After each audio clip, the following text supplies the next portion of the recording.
Hi everyone, my name is George Gazal. Today I'm talking how to use in Excel pivot tables. A pivot table is a feature to summarize and analyze information which is make it easy to display the data that you wanted.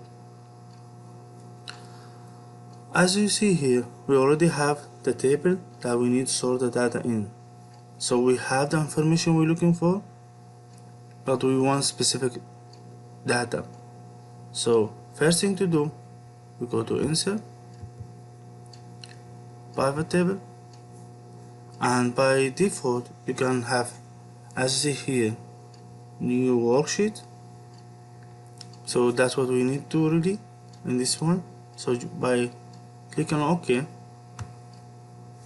we'll have here the new Excel sheet. In this Excel sheet, we see that we have the pivot table field here.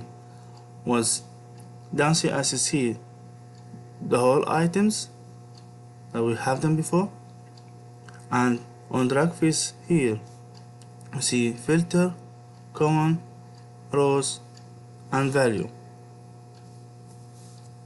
So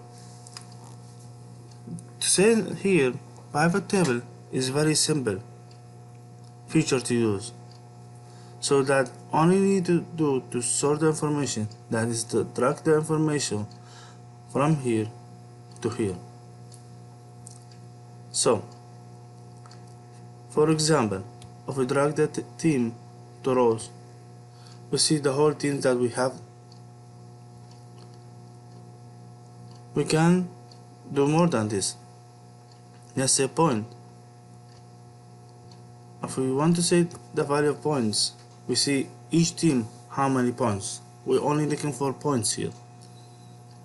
I did this like this is a table for football Premier League in England. So that's at the time what the points they have.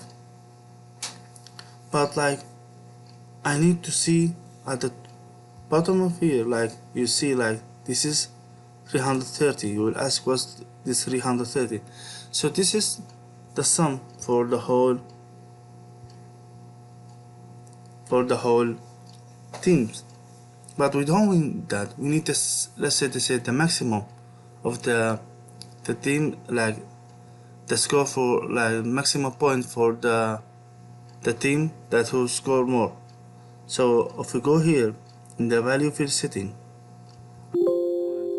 we see here, like I said before, is here the sum. But again, we don't want the sum, we need the max. So by doing that, we see that the maximum point are 32 points, which is, if we look in here, is for Manchester United. So now, after all, we can see in the bottom of the table that we have 32 points for the maximum. But okay, that table is not organized. We don't want like that. So what can we do? So we go here to this row label and we go to sort Z to A. So Y from Z to 8. By doing that, we'll have the by alphabet, but that was not what we want to. We go for more sort option, and here you see like decision by team, and that's why it's kind of confusing, because we don't need to see the maximum by team, we need to see by maximum by points. By doing that and clicking on OK, you see how the table now is organized from up down, and like Manchester 32 point, Tottenham Hotspur 30, Arsenal 28, and go on. So this is very simple idea how to use pivot table. I hope this video will help you to understand each section of pivot table and how to create and use pivot table. As see, it's not difficult to use, just very simple to give you a big opportunity to sort the information you're looking for. Thank you.